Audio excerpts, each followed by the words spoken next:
Welcome to the Heat of Command podcast, mastering the art of fire service leadership. Where we, your hosts, aim to teach you how to use introspection and self-reflection to be your most authentic, genuine self, leader, and human being. And now, here are your hosts. This is Kyle Matusik. And Carrie Henderson. Thanks for joining. The Baby Boomer episode is here. And we are very fortunate to have our first guest here on the Heat of Command podcast, and we're really excited to get this going. Talking to different generations and seeing, strengths and weaknesses of each generation out in the workplace, what they bring to the workplace, how we meet each generation where they're at in the workplace, how our senior generations lead the younger generations, and talk all about that fun stuff and uncomfortable stuff that comes along with that. So it's an exciting time. This is our first generation we're going to talk about, baby boomers. We'll be going into Gen X, millennials, Gen Z. We've talked about putting our kids on here and getting Gen Alphas, but that would be fun, right? But besides that, I'm going to send it over to Carrie, and we're going to get going with our first guest. All right. Thanks, Kyle. So last episode, we just kind of did a brief overview of each generation.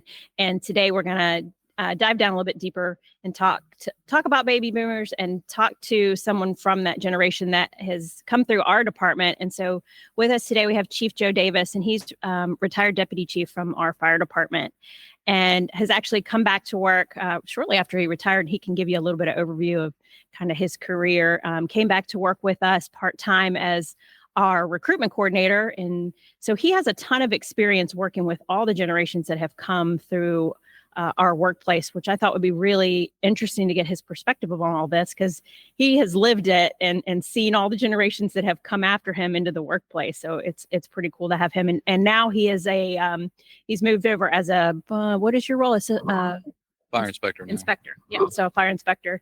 So it's great to have Chief Davis here. And so we'll kind of get into some characteristics that I found on Indeed that I thought were really interesting, because some of them are spot on when I think of Chief Davis, because I've worked for him for a long time, and they make a lot of sense. And then some of them, it's very interesting, because I think he falls in a different place with some of them. So I'm going to go through a couple of these and ask him kind of his opinion and his experience with some of these qualities and characteristics, and just pick his brain as we go. So the baby boomers are born between 1946 and 1964. And Indeed says that people in this generation value workplace visibility, pride themselves in their work, and are typically competitive. So born directly following World War II, and return of soldiers paired with economic prosperity in the late 1940s and 50s led to a steep increase in births. So that's kind of the baby boomer generation in a nutshell. But the first thing, and this is pretty interesting because this is you, avoiding retirement. The first boomers turned 65 in 2011, and meaning the majority of this generation has reached retirement age. But just because the employees are reaching retirement age doesn't mean they're retiring. They continue to work past the age of 65 when they can retire. And, it's a little bit different in the fire service, because we can retire much earlier, which is a blessing. But Chief Davis retired and came back to work. So you fall into this category. Can you tell us about your decision to retire as our deputy chief, and what made you come back to working part-time? First, thanks for having me, Carrie and Kyle. I do want to say that I am a baby boomer, but I am toward the later or the tail end of the baby boomers. I was born in 62, but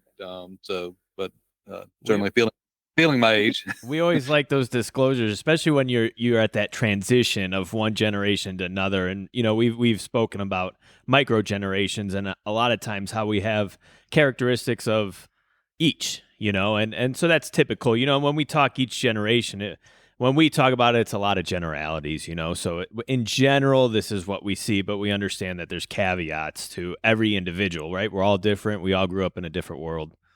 Yeah, and I'm the tail end of Gen X, so I have a lot of millennial qualities too. I don't often admit that,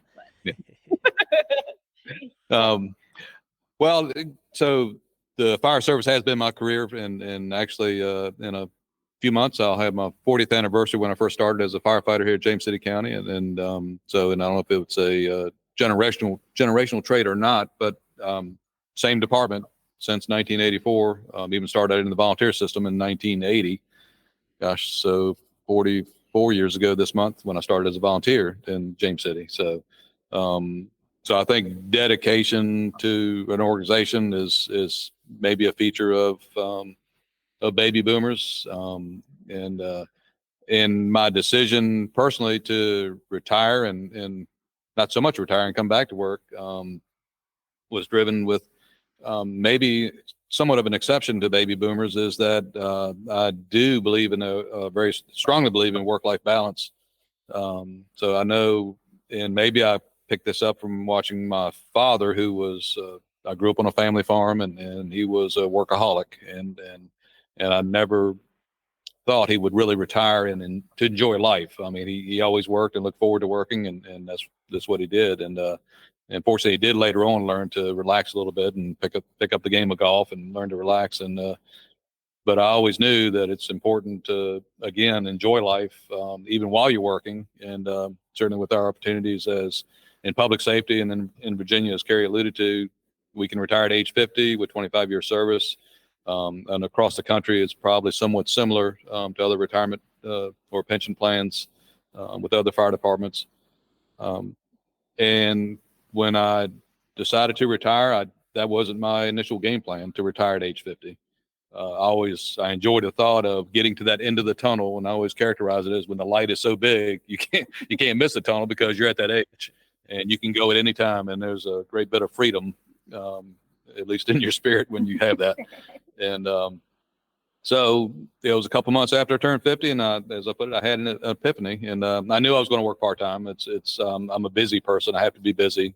I have to do things, and certainly I did pick that up from the work ethics of my parents, and I enjoyed doing things both related to the fire service and outside the fire service. And what better way to do that than to work part time and to do other things. Wife and I always enjoyed traveling. We traveled quite a bit, and with work, I still enjoyed with the people I worked with. So it's the best of both worlds, working effectively 3 days a week. And coming from the position I was in, I retired as the deputy chief, which I must say could be one of the least fun positions to be in. A necessary position, but not necessarily as much fun as all those other steps getting up to it. So upon retirement, I got rid of personnel issues, staffing issues, and all the other things that you folks worry about today, and I don't have to. So a great stress relief from that, and I can kind of focus on things that are more fun now. And as Carrie alluded, I did recruitment. I really enjoyed that. Certainly, I gained a lot of perspective on again the other generations that are after me, and by comparison, sometimes I do feel like I am the dinosaur in the room when I talk to these, and not to belittle them or talk to these kids as they are to me now. And for many folks that I did hire as a recruiter, or for a long time have been younger than my own children. So that kind of puts things in perspective too. They were born after I graduated high school. They were born after I got hired in the fire department. But anyway, and everybody, each generation certainly has their qualities, and maybe sometimes it's hard to generalize a generation to an individual, but individually, of course, we look for good people, and certainly I think a great part, we do find those folks. And I'm glad that you brought up the work-life balance part, because that was something that is something that you taught me, and I've been grateful for that. It is okay to turn your phone off, and it is okay to go away and not be available, because that's hard. And baby boomers, like you said, that you may be different from your generation in that, but Gen X started to try to find a work-life balance. I definitely don't think we mastered it by any means. I think millennials and definitely Gen Z are getting much closer at what that should look like. But I'm glad you brought that up, because that is something that you've done well, and you and your wife traveling so much, and so that is something that you've passed on to, I think, a lot of us, that we we weren't comfortable with, but now we're better at. Well, and at the same time, while I was working and I took full advantage of, obviously we get great benefits packages and when you're working for local government or any government. So vacation leave, stuff like that. And fortunately in our department, I always felt we've had a very liberal leave policy, and we've always worked with our employees and getting the time off that they need. And so when I was even working full time, I certainly took full advantage of taking all those leave days and try not to give anything back in that regard. But at the same time, when there was work needed to be done, it was done. Of course, there were many hours after hours of taking care of things that need to be taken care of. Of course, as soon as you get promoted to a chief position or a non-exempt position, your hourly rate plummets because you spend more time, doing things you need to do because it has to be done. So that work-life balance to me is even more critical to when you have an opportunity to take advantage of that time off and to unwind, and to, leave work at work and, and hopefully leave home at home too. I also mentally have been able to do that. You see so many people that, that everybody has issues, everybody has problems, but, and you bring it to work and maybe your work performance might suffer for that. And of course, home may suffer because of what's going on at work too. So I've always been good about separating that and trying not to have both come together, really. That's hard. Sometimes that's hard to leave at the door. It is. It is. Yeah, I used to say I had a toggle switch inserted that, when I sat down in the seat heading home, I could turn work off, and the same thing when I left home, I can turn that off when I got to work. So we can, you can focus on both things that are important. Depends on where you are. So. Yeah. And I think generationally, that's probably different for, I think nowadays it's much harder sometimes to leave stuff either place. Yeah. Right. I think. Yeah. In the same regard, there have been plenty of times where I have brought work home out of necessity that, Yeah. Again, when, there is that dedication to duty, you have to get things done. And, there are timelines that you have to meet. And of course, it's always the things that interrupt those timelines that, in public safety, happen every time, all the time. But again, you focus on what you need to take care of and get it taken care of and hopefully meet all your deadlines. And again, when you have the opportunity to relax and unwind and let it go for a little bit, then certainly do that.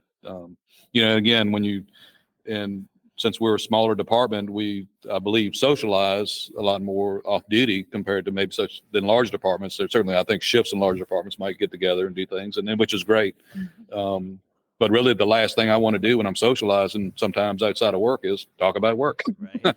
Yep. So, but again, I'm maybe a little bit of the exception on that too. So something that came to mind when you were talking is another thing. Chief Davis has come back to work.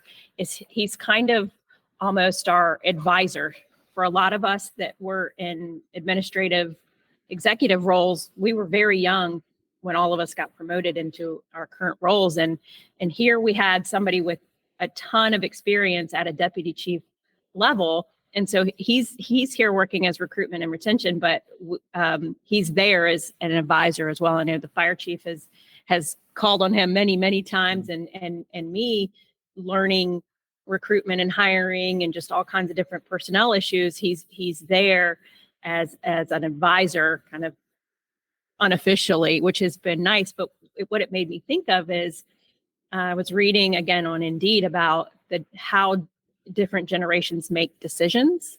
And I know that Chief Dave is a very rational decision maker. He's very methodical and historical perspective decisions. And I'm a very emotional decision maker. So I make a lot of decisions based on what feels right. And so it's been interesting us working together because he kind of grounds me like, hey, this is you can't go off in left field like that just because your heart tells you to. So how has that been working with someone like me that's all over the place with decisions based on more emotion? I would characterize you as all over the place, but it's I'm like excited for this answer. Yeah. I have been accused of being pragmatic, which I am. I own that. But it's a two-way street. I mean, and I like to think my own recognition that, granted, it's not always, how I have done things or how others or that have preceded me have done things. There's always more than one way to do something, no matter what. And again, it's a different approach. It's a different perspective. I think that's important, and I enjoy learning other perspectives as well. I may still be, I'm kind of been known to be a kind of a black and white kind of guy as far as I like to think I've loosened up a little bit over time.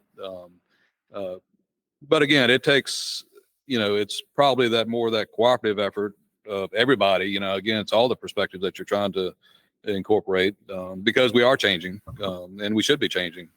Again, that's, I'm not the old salt firefighter, that, we've got to do this because this is the way we've always done this. I don't have the big, thick, cheesy mustache and thinking that, okay, yeah, this is the way we used to fight fire. And you're speaking Kyle's love language right now.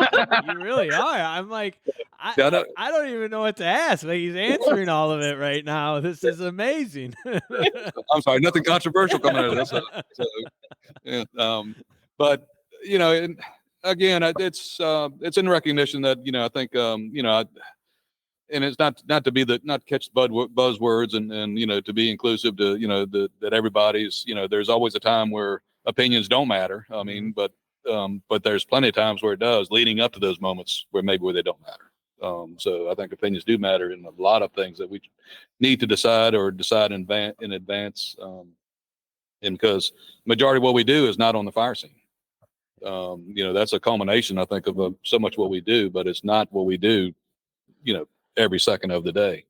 So, like those of us in administration or we see those firefighters who get a glimpse of administration and, they've got to be, either bored out of their mind because they're on some limited duty assignment or something like that. And gosh, how do you stand being in the office all day long? And I kind of get it. You miss the ability to go out and run calls and because that is the best job in the world, really.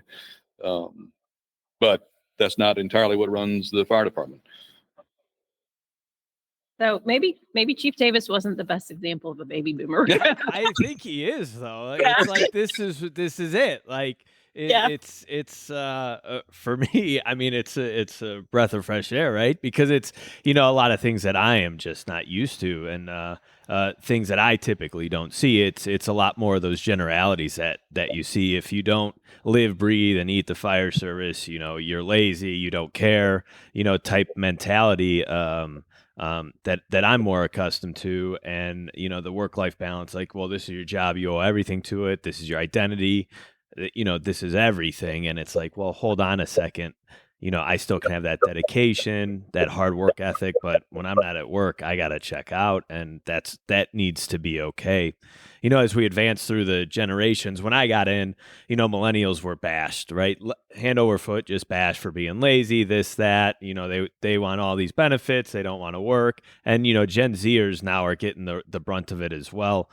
And you spoke to dedication, and I really like that word because I think we can be both. And you spoke to work-life balance, how to be dedicated. So how, being along in your career, how do you promote and, I guess, for lack of better words, teach that dedication to somebody coming in who, wants to be at the beach, wants to be off, but still wants all the pay, benefits, and the, everything that we do get within the work we do. How do you teach that dedication and, why work is important? Because honestly, we do get some people who come in and, they might not have that dedication, but it's our job as senior leaders to teach them that. So any words to how to go about that?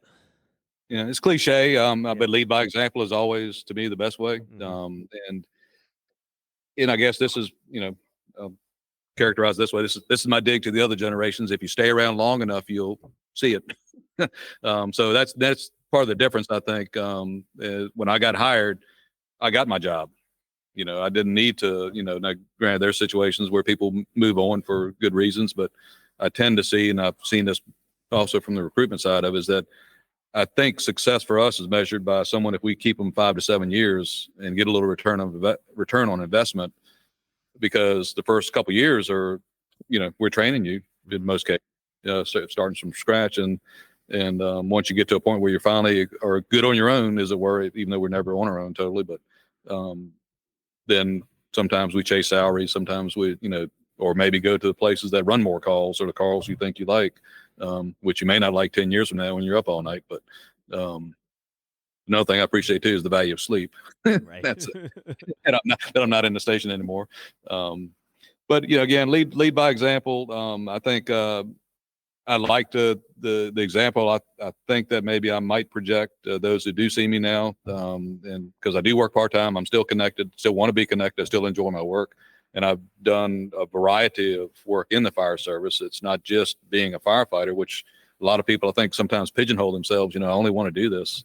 My advice too is to, at any opportunity you can do something other than be a firefighter, take advantage of it while in the fire department, and because you'll always come back to being a firefighter. You always, and if it works out that you get that promotion because of you spend a little time in training, you spend a little time in the fire marshal's office, spend a little time doing special projects, or because I've always been a big believer you have to establish your own value. So if don't, as I used to characterize, don't sit on the sofa, eat chips all day, and expect something to come to you. So be the person that you will be desired to be the one to be asked to do something, because of what your qualifications are, what your again what your work ethic is. If you really have that drive to make a difference, and not sit around and complain all day, which there are some out there that do that. Yeah. So but again, leading by example. Hopefully, I've been to this point pleased with my choices in life. I'm fortunate. I've been very fortunate. I am fortunate with James City County. They've done me well, and I hope I've done them well to a great extent. But I've been, and it's sometimes all about timing, a little bit of luck. And, fortunately that's been with me anyway, personally. So I've got, again, do a variety of different stints in the fire service, increasing responsibilities, and then to retire and still say, and do a variety as far as work goes, from emergency management to recruitment. I'm back full circle for me in the fire marshal's office, which what I was doing 30 years ago. So life has come full circle for me, and probably my last phase, I would expect. But I'm sorry, go ahead. Do you think, in your position, and you see, maybe not being involved in recruitment, but towards the end of your career as a deputy chief, as new people were coming in, was it an approach, or how do you feel on an approach of meeting them where they're at and then teaching them essentially why you are, or why your generation sees things a certain way? So essentially, as senior leadership, should we be meeting the younger people where they're at with the end goal of teaching them the strengths from our generation? I do believe we can blend the traditions that we have, of course, and we should. We should. I mean, I think we always should remember where we came from. But at the same time, we have to have an eye to the future. And again, the future is, we can't get around it, are these people that we're bringing on today. So should we consider what's important to them? I think we should. And again, maybe I'm the anomaly. Again, I'm not the old salt firefighter again that, like, I think it's not about how many people you can weed out, but how many people you can keep in. And it's incumbent upon us to train them up to what we need them to be. Because as, administrative officer or somebody has to, manage staffing, the longer you don't fill a position, the more overtime you're going to pay. Overtime might be great around Christmas time, but if you have mandatory overtime all the time, that gets old real quick to these guys, and I understand that and appreciate that. So not that we push anybody through training, or not that you lower any standards, but at the same time, their goal is to let's get people through, get people to where we need them to be, versus, well, let's wash them out and then, but we have to wait 6 months till we get a replacement, because they're not immediately replaceable. And so the time factor involved is critical. And I've certainly seen that both on the administrative side and the recruitment side.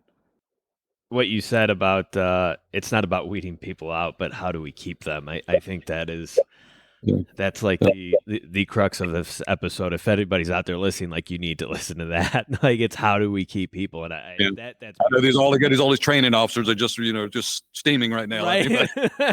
Like, no, we got to weed out the week, right? No, it's how do we build people, especially now.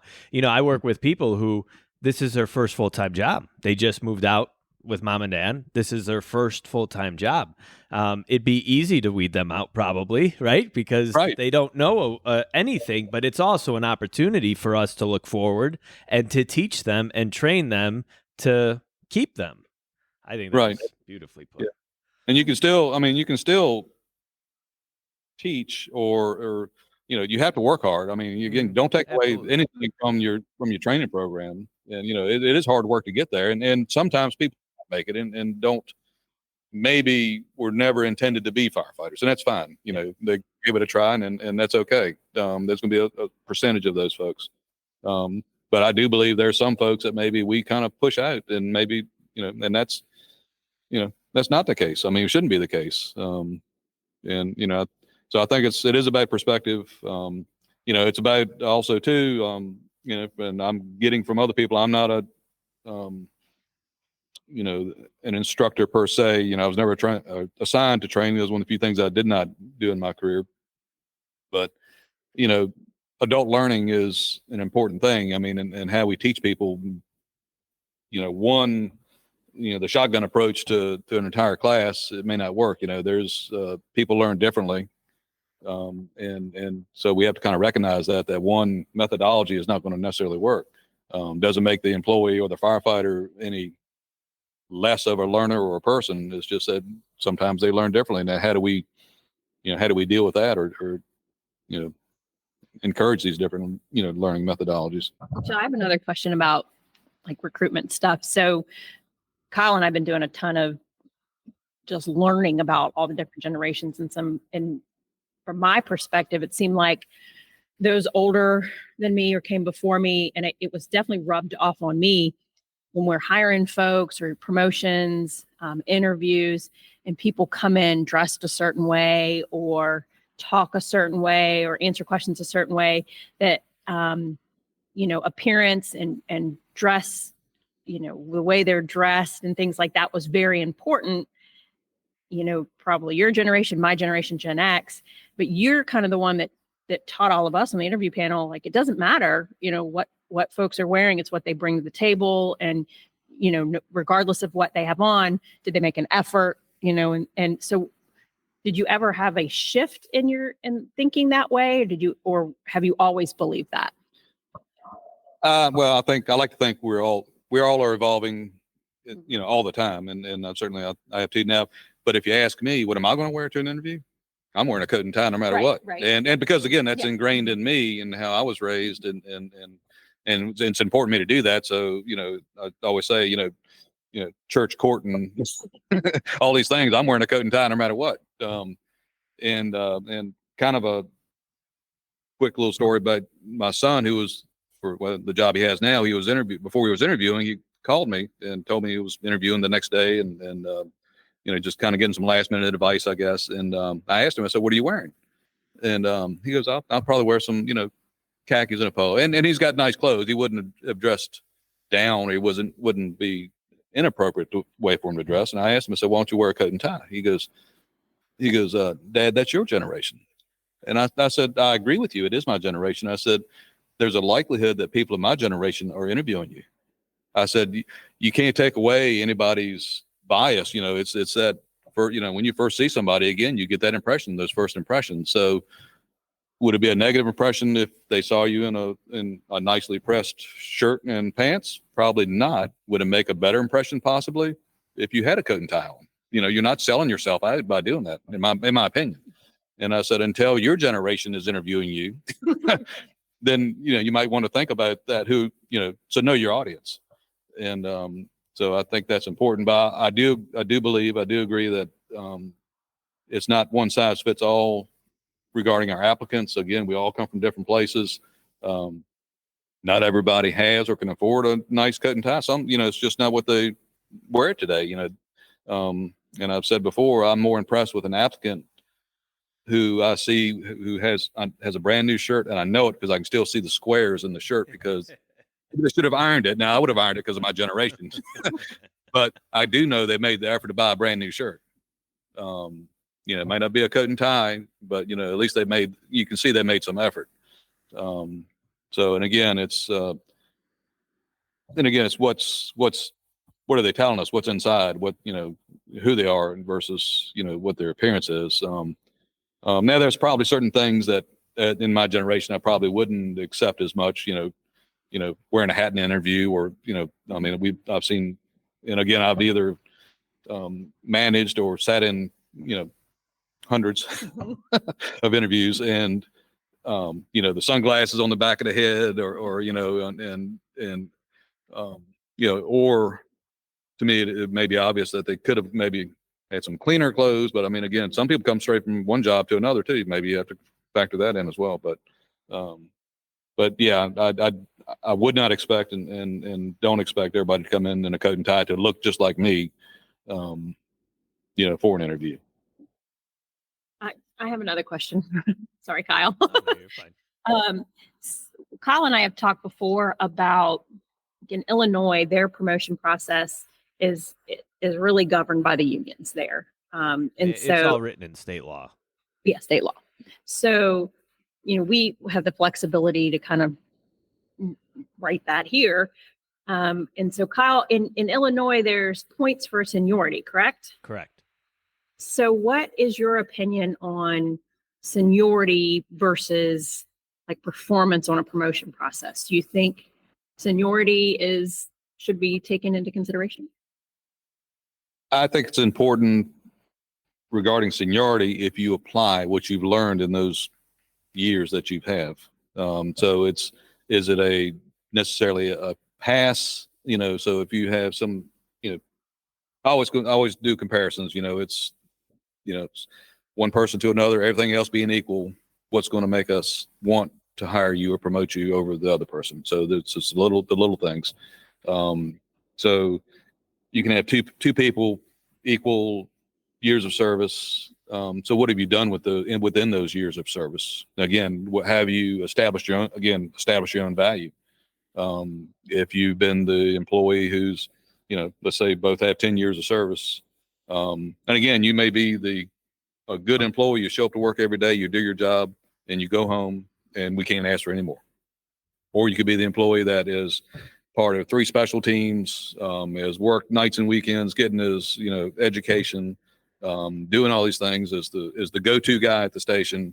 If you want something done, you go to him, and not in a bad way because other people won't do it. This guy takes care of stuff. And so within those 10 years, you compare the two. So let's say you have somebody, the other guy's got 15 years, and again, just come to work.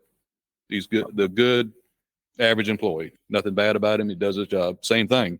But you got the 10-year guy who's gone beyond. And so I think you can measure beyond years of service. Years of service, if you've taken in and learned from those, what you've experienced during that time is important, not so much time served.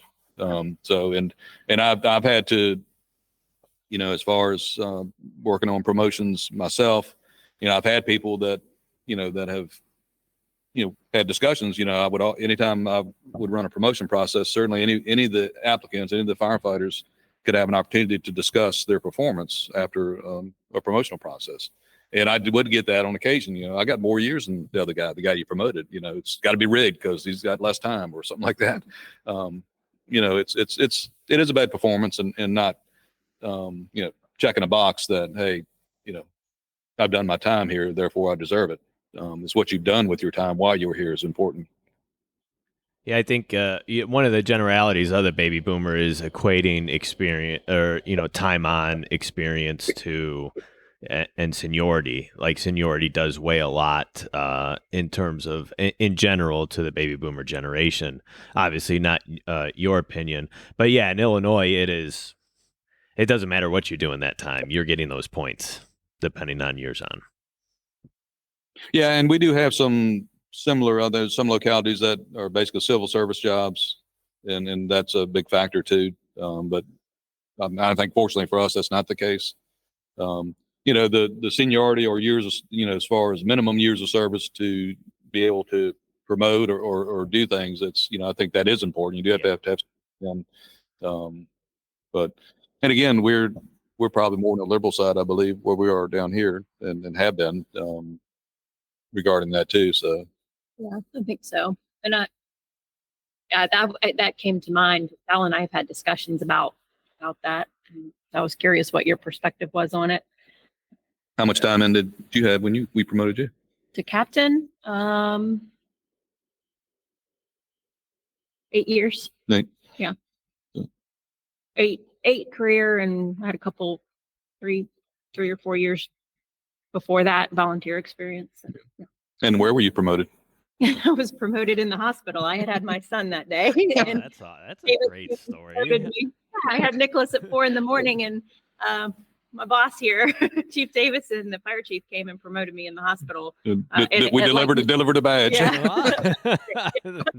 That's amazing. Yeah. Wow. I don't recommend assessing for captain like 36 weeks pregnant. Yeah, we did have some concerns. Yes. Because I think, was it your rescue scenario that we were doing at the time, I think, right? Yeah, I had to crawl around super pregnant. Worked out though. Well, Kyle, you got anything else or? No, I think, to kind of wrap it all up, if you could give us like a 60-second, ad on what you think leadership needs to look like today, when we're looking at these newer generations coming in. Just that 60-second, like, this is what you got to be doing. And if you're not doing it, there's some, how do we look forward? Well, my take on it is, again, and this is old school. I mean, it is, to me, lead by example. I think, if you have to be able to do what everybody else is doing, again, they have to see that leader that, again, it's like the Marine, the Marines always say, always a rifleman, from the bottom to the top. So same thing. I mean, you have to be, you're still a firefighter, even if you're the chief. So you have to be able to do the job, obviously. And they have to know that you can do the job. So you lead by example. I know, and I know Carrie can probably talk to this too, that if you're in admin, there's so much loss because you don't know what's going on in the fire station. And if you're in a fire station, so much is lost because you don't know what's going on in admin, and you're suspectful of the other all the time. So you have to get into the weeds. You have to get out there, and whether you'll get the total truth, when if you go to the stations, but you have to make an appearance. You can't, it can't be just an email every now and then from, if you're a chief officer, it can't just be that email saying, whether it's a good email or not, you still got to be visible. And, whether it means sometimes showing up on calls you don't normally show up on, just do that, make your presence known, be that EMT every now and then, and you see some chiefs, that at the end of a fire, you might see them rolling hose, that may go a long way. Is there a real need to have the chief roll hose on a scene? Maybe not, probably not. But again, it's, everything is so tied into optics, but it's important. So one, you have to show yourself that you can do the job, not only your job, but everybody's job below you, really. And again, the folks that work for you have to have that confidence in that you can do the job and that you've done it before even. Again, you have to be visible. You have to listen to people, listen to all people. There's always going to be the handful of people that are going to bend your ear no matter what. You know that. Who's going to talk to you and tell you either what you want to hear or don't want to hear. But those individuals in advance. Talk to the ones that won't tell you that right away or be as open with you. It's the quiet ones at the table maybe you want to talk to.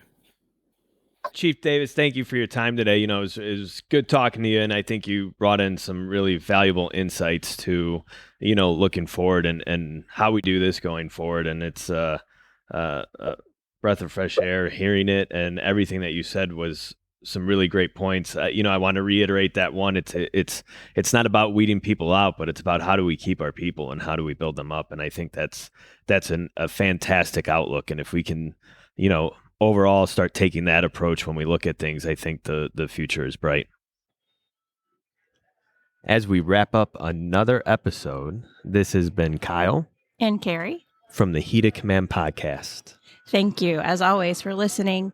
Please make sure to follow and subscribe on Apple, Spotify, and YouTube. And as always, we love the feedback. Keep it coming. See you next time.